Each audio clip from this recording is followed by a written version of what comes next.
مومن کی زندگی کا مقصد اولین یہی ہونا چاہیے کہ اس پر اس کا رب اور اس کا پیارا رسول راضی ہو جائیں۔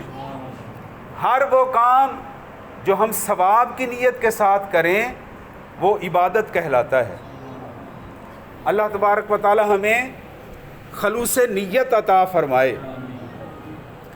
جو بھی عبادت ہو اس میں پہلی شرط اور پہلا فرض وہ نیت خاص کا ہونا ضروری ہے۔ ابھی آپ نے حجاج کرام نے خطبہ حج سنا تو حج کے بھی فرائض ہیں۔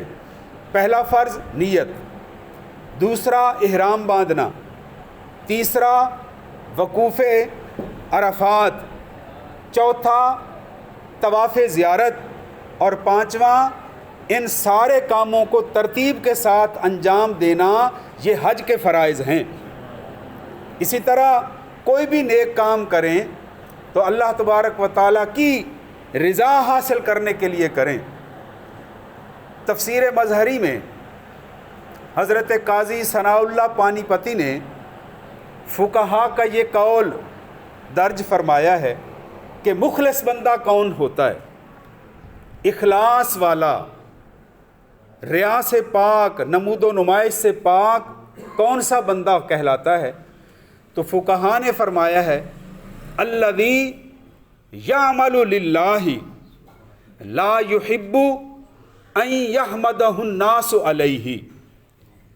مخلص بندہ، اللہ کی خاص عبادت کرنے والا وہ کہلاتا ہے جو ہر کام اللہ کی رضا کے لیے کرے اور اس بات کو پسند نہ کرے کہ لوگ اس کی تعریف کریں، وہ بندہ مخلص کہلاتا ہے، وہ اللہ کا خاص عبادت گزار کہلاتا ہے۔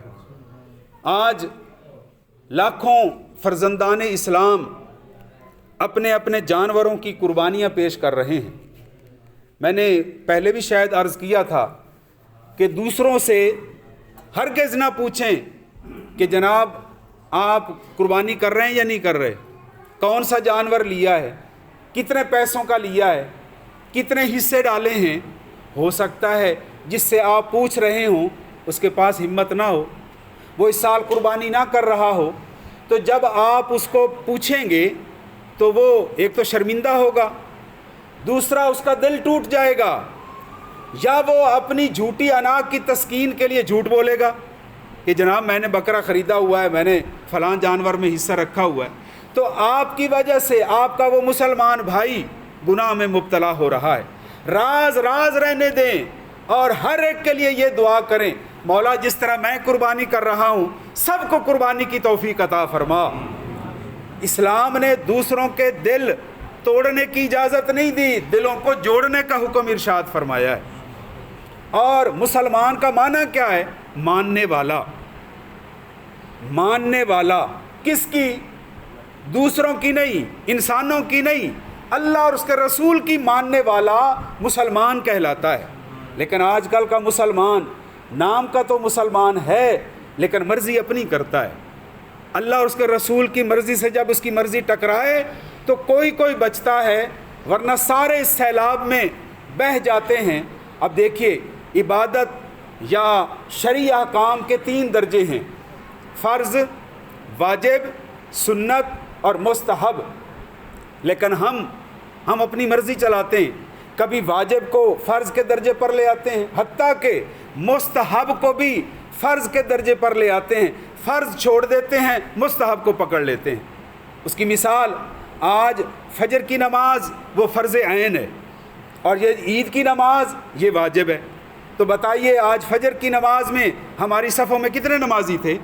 کئی لوگوں کی فرض نماز قضا ہو گئی اور وہ واجب ادا کرنے کے لیے تشریف لے آئے ہیں۔ تو اپنی مرضی نہیں چلائیں گے ہم، جو فرض ہے اسے فرض سمجھیں، جو واجب کا درجہ ہے اسے واجب پر رکھیں، جو سنت ہے اسے سنت سمجھیں اور جو مستحب ہے اسے مستحب سمجھیں۔ اب پہلی ذی الحج سے 10 ذی الحج تک جس نے قربانی کرنی ہو اسے حکم ہے، یہ وہ مستحب ہے کہ وہ اپنے ناخن نہ کاٹے، اپنے بال نہ کاٹے۔ کیوں؟ یہ پابندی اس پر اس لیے لگائی جا رہی ہے کہ جس طرح حاجی حالت احرام میں پابندیوں کو سامنا کرتا ہے، جب جو لوگ وہاں کعبہ شریف میں نہیں پہنچ سکے، حج ادا کرنے کے لیے وہاں نہیں جا سکے، لڈن میں بیٹھے بیٹھے اگر وہ 10 ذی الحج تک یہ پابندی برداشت کریں گے، ناخن نہیں کاٹیں گے، اپنے بال نہیں کاٹیں گے، بے شک وہ لڈن میں رہتے ہیں، وہ بھی حاجیوں کے ثواب میں شامل ہو جائیں گے۔ اللہ پاک انہیں بھی حاجیوں کے ثواب میں شامل فرما دے گا۔ تو حضرات محترم، یہ مستحب عمل ہے، فرض بھی نہیں ہے، واجب بھی نہیں ہے، سنت بھی نہیں ہے، مستحب عمل ہے۔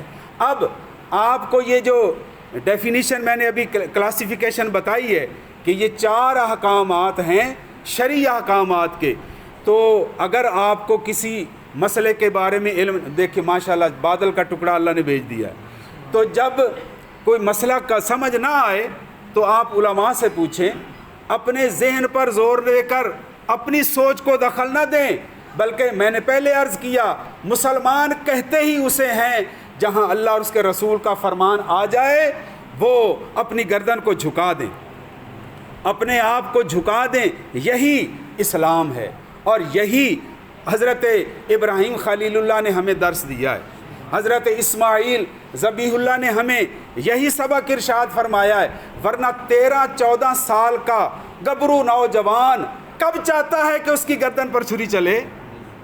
آج کل کے بچوں کو دیکھ لیں، ہمارے بچوں میں آج کل ادب آداب ختم ہوتا جا رہا ہے، بڑوں کی عزت اور احترام رخصت ہوتا جا رہا ہے، اور اس کو عجیب بات ہے، لوگ یہ کہتے ہیں کہ جی یہ سوشل میڈیا کا زمانہ ہے، یہ جناب اظہار رائے کا زمانہ ہے، جو بندے کے منہ میں آئے وہ کہہ دے۔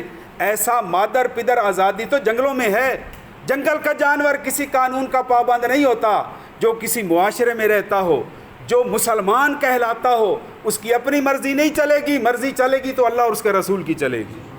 قل ان صلاتی و نسکی و محیای و مماتی للہ رب العالمین، اور صحابہ کرام نے بھی اس پر عمل کر کے دکھایا، حضرت ابراہیم خلیل اللہ نے بھی اس پر عمل کر کے دکھایا، صدیاں گزر رہی، تقریباً 6000 سال گزر گئے، آج بھی حضرت ابراہیم کا نام روشن ہے، آج بھی حضرت اسماعیل کا نام روشن ہے۔ جب ہم اپنے جانوروں کے گلے پر چھری چلاتے ہیں تو انہی کی یاد آتی ہے، یہ سنت ابراہیمی پر عمل ہو رہا ہے۔ اور جب گردن پر چھری چلاتے ہیں تو بظاہر تو ہم اپنے بکرے کے گلے پر چھری چلا رہے ہوتے ہیں، لیکن اصل میں ہم اپنے نفس پر چھری چلا رہے ہوتے ہیں، کہ یہ اعلان کرتے ہیں جس طرح میں اپنے جانور کو ذبح کر رہا ہوں، اگر کبھی موقع آیا اللہ اور اس کے رسول کے دین کی خاطر میں اپنی گردن بھی کٹوانے کے لیے تیار ہوں، اپنی گردن کی کٹوانے کے لیے تیار ہوں۔